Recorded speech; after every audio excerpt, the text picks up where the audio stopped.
Why hello there, and welcome back to Roll for Funding, the series where I ramble on haphazardly about a handful of tabletop gaming crowdfunding projects that are currently funding, because I kinda wait till the last minute to actually put this together. But that aside, here are some recommendations for tabletop gaming crowdfunding projects July 2024. Starting with Revolutionary RPG Spell Stat Tracker and D&D Game Accessory. Yeah, that just rolls off the tongue.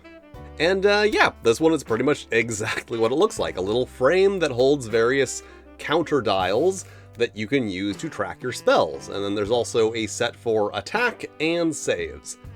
And that's really it.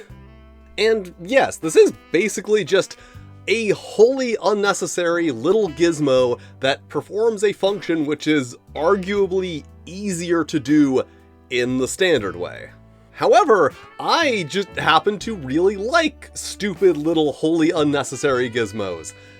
That's why I have so many dice rings. So yeah, it is in no way something that you need, but if you've got $25 burning a hole in your pocket, it is a neat little thing to pull out at your next game.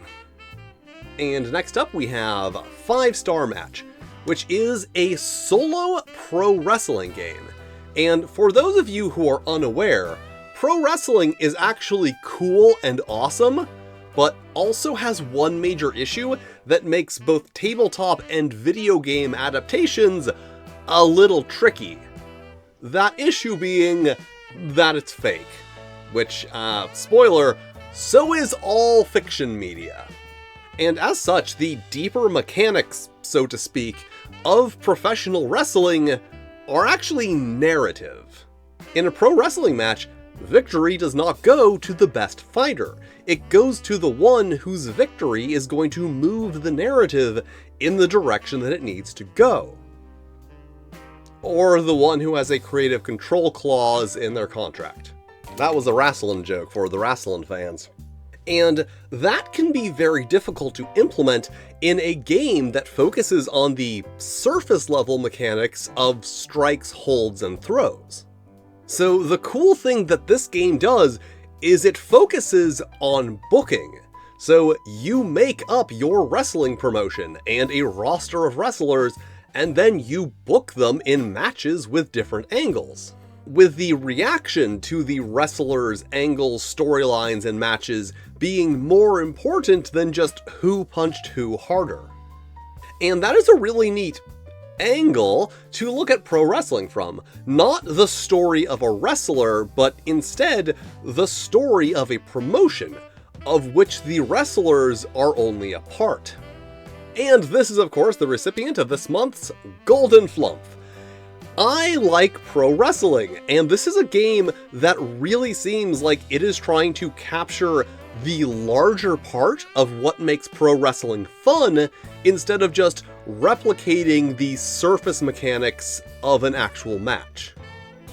And next up, I can't believe I am saying this in 2024, the Neopets Tabletop Roleplaying game.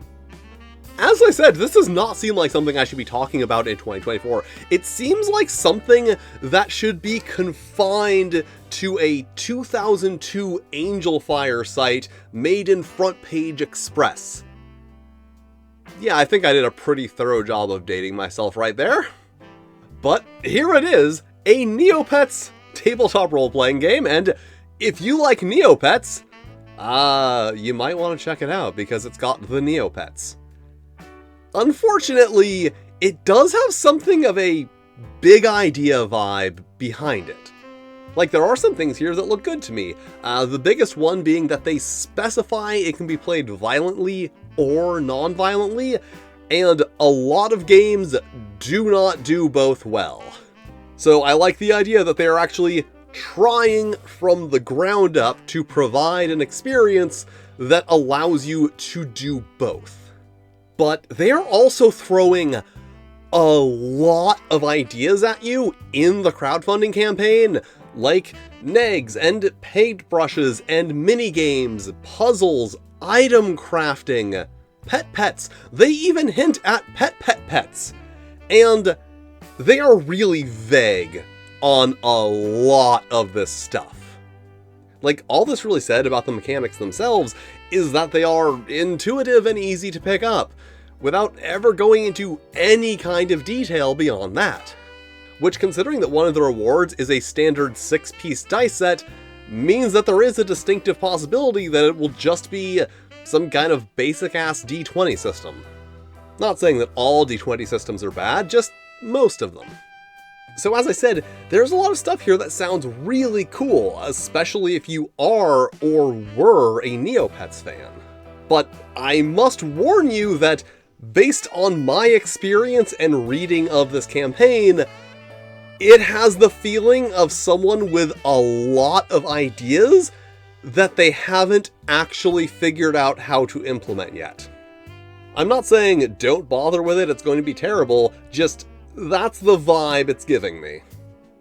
But moving on, we have A Show of Hands, which is a game about circus performers who solve crimes at the circus. And also, they are all sentient, disembodied hands.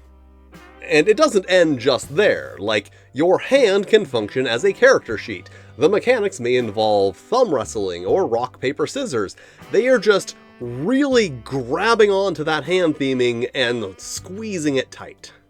So overall, it is kind of a stupid, gimmicky game, but one that seems to realize that it's a stupid, gimmicky game and doubles down on that gimmick at every turn.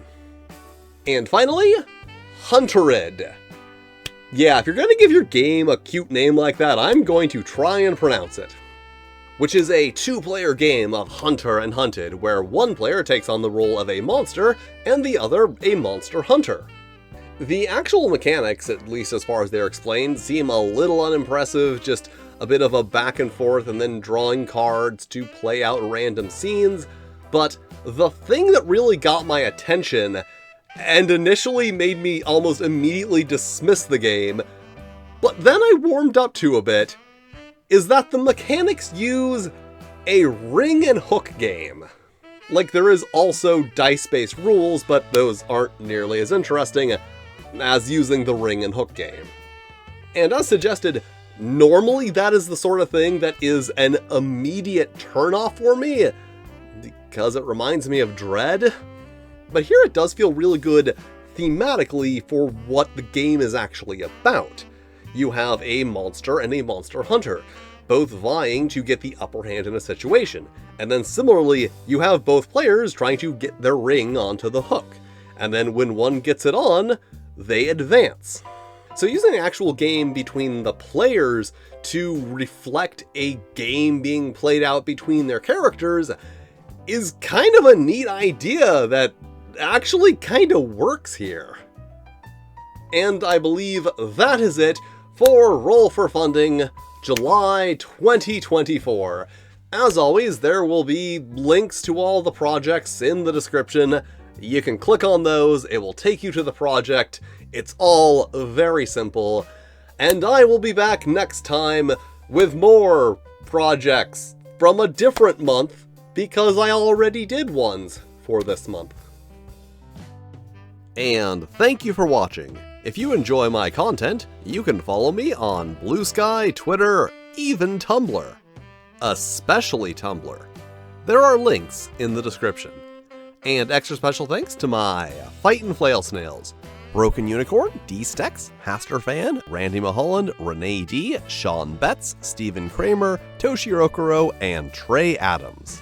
If you'd like to be cool like them, check out my Patreon. Also, channel memberships are now a thing, so, check those out if you want. But if you don't want to do that, that's cool too. You can still hit all the lovely buttons, like, subscribe, these other videos that the dark, unseen hand of the YouTube algorithm has lovingly selected for you, which I'm sure are lovely videos that you will also enjoy. And I will see you next time.